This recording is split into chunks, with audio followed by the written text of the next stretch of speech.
കേരള സർവകലാശാലയിലെ VC syndicate തർക്കം police പരാതിയിലേക്ക്. Syndicate മുറി അനുമതിയില്ലാതെ തുറക്കരുത് എന്ന് VC രജിസ്ട്രാർ ഇൻചാർജ് മിനി കാപ്പന് നിർദ്ദേശം നൽകി. എന്നാൽ താക്കോൽ കാണാനില്ലെന്ന് കാട്ടി രജിസ്ട്രാർ KS അനിൽകുമാർ പോലീസിന് പരാതി നൽകി.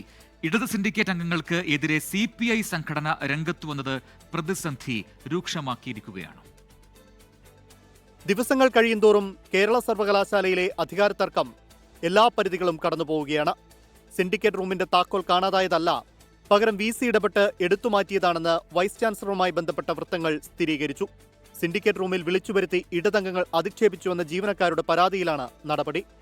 സിൻഡിക്കേറ്റ് യോഗങ്ങളോ കമ്മിറ്റികളോ ഉള്ള ദിവസം മാത്രമേ റൂം തുറക്കാൻ പാടുള്ളൂ എന്നാണ് VC മിനി കാപ്പനും തന്റെ പ്രൈവറ്റ് സെക്രട്ടറിക്കും നൽകിയ അറിയിപ്പ്. റൂമിന്റെ താക്കോൽ വൈസ് ചാൻസലറുടെ മുറിയിൽ തന്നെ സൂക്ഷിക്കണമെന്നും നിർദ്ദേശമുണ്ട്. മറുഭാഗത്ത് താക്കോൽ തേടി പോലീസിനെ സമീപിച്ചിരിക്കുകയാണ് രജിസ്ട്രാർ KS അനിൽകുമാറും സിൻഡിക്കേറ്റും. അന്വേഷണം ആവശ്യപ്പെട്ട് കന്റോൺമെന്റ് പോലീസ് സ്റ്റേഷനിൽ പരാതി നൽകി. ഇടത് സിൻഡിക്കേറ്റ് അംഗങ്ങൾക്കെതിരെ മിനി കാപ്പനും പോലീസിൽ പരാതി നൽകിയിട്ടുണ്ട്. ഇതിനിടെ ഇടതംഗങ്ങൾക്കെതിരെ CPI സംഘടനയിൽപ്പെട്ട ജീവനക്കാർ രംഗത്തു വന്നത് മറ്റൊരു വിവാദം. VC സിൻഡിക്കേറ്റ് ശീതസമരത്തിൽ ഉദ്യോഗസ്ഥർ ബലിയാടാകുന്നുവെന്ന് ചൂണ്ടിക്കാട്ടി അസോസിയേഷൻ വൈസ് ചാൻസലർക്ക് കത്ത് നൽകി.